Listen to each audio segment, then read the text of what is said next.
بسم اللہ الرحمن الرحیم۔ کبھی آپ نے سوچا ہے کہ اللہ نے ہمیں فجر کے وقت جاگنے کا حکم کیوں دیا ہے؟ کیا یہ محض ایک عبادت ہے یا اس وقت میں کوئی ایسا راز چھپا ہوا ہے جو ہماری زندگی بدل سکتا ہے؟ اکثر لوگ نیند کی مٹھاس کے باعث فجر کی نماز چھوڑ دیتے ہیں، لیکن اگر آپ اس وقت کی حقیقت جان لیں تو شاید آپ سونے کا نہیں سوچیں گے۔ یہ کہانی تب شروع ہوتی ہے جب اللہ تعالیٰ نے اپنے محبوب نبی کریم صلی اللہ علیہ وآلہ وسلم کو معراج کی رات آسمانوں کی سیر کرائی۔ وہ لمحہ جب زمین اور آسمان کے فاصلے مٹ گئے اور اللہ نے اپنے حبیب کو وہ انعام دیا جو کبھی کسی امت کو نہیں ملا، نماز۔ ابتدا میں 50 نمازیں فرض ہوئیں، لیکن حضرت موسیٰ علیہ السلام کے مشورے پر بار بار درخواست کی گئی، یہاں تک کہ 5 رہ گئیں، مگر اجر 50 کا ہی رکھا گیا۔ 5 نمازوں میں سب سے زیادہ آزمائش والی نماز فجر ہے۔ یہ وہ وقت ہے جب نیند سب سے گہری ہوتی ہے اور نفس ہمیں سونے کے بہانے دیتا ہے، لیکن یہی وہ وقت ہوتا ہے جب آسمان پر ایک حیرت انگیز منظر ہوتا ہے۔ فرشتے زمین پر لینڈ کر رہے ہوتے ہیں، نیکیوں کے دفتر کھل رہے ہوتے ہیں اور قسمت کی چابی گھمائی جا رہی ہوتی ہے۔ آپ نے کبھی غور کیا ہے کچھ لوگ ساری رات جاگ کر بھی تھکن کا شکار رہتے ہیں، جبکہ کچھ لوگ چند گھنٹے کی نیند کے باوجود دن بھر چاقو چوبند رہتے ہیں۔ یہ سب فجر کے راز کے کرشمے ہیں۔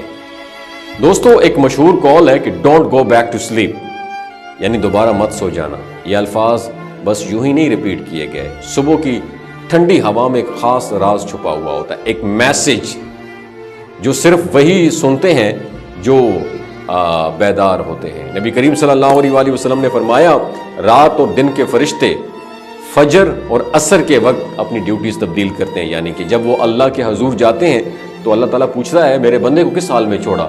تو فرشتے جواب دیتے ہیں، اے رب، جب ہم آئے تو وہ نماز پڑھ رہے تھے، اور ساتھ ہی ساتھ جب وہ واپس گئے تب بھی وہ تیری عبادت میں تھا وہ انسان۔ ذرا سوچئے، اگر ہر روز اللہ کے سامنے آپ کے بارے میں یہی گواہی دی جائے کہ یہ میرا بندہ فجر کے وقت بھی جاگ رہا تھا، میری عبادت میں مصروف تھا، تو کیا یہ ایک عام سی بات ہوگی؟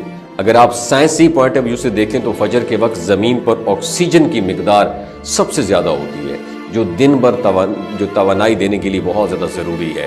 جو لوگ اس وقت سو رہے ہوتے ہیں نا، وہ اس تازہ ہوا اور قدرتی انرجی سے محروم رہ جاتے ہیں اور دن بھر تھکن، سستی اور چڑچڑے پن کا شکار ہو جاتے ہیں۔ نبی کریم صلی اللہ علیہ وآلہ وسلم نے فرمایا، جو شخص فجر اور عصر کی نماز کا اہتمام کرے وہ جہنم میں داخل نہیں ہوگا۔ یہ فیصلہ اب آپ کے ہاتھ میں ہے کہ آپ سوتے رہیں گے اور اپنی قسمت کو بے بسی سے دیکھیں گے، یا پھر آپ بیدار ہو کے ان انعامات کو اپنے حق میں لکھوائیں گے۔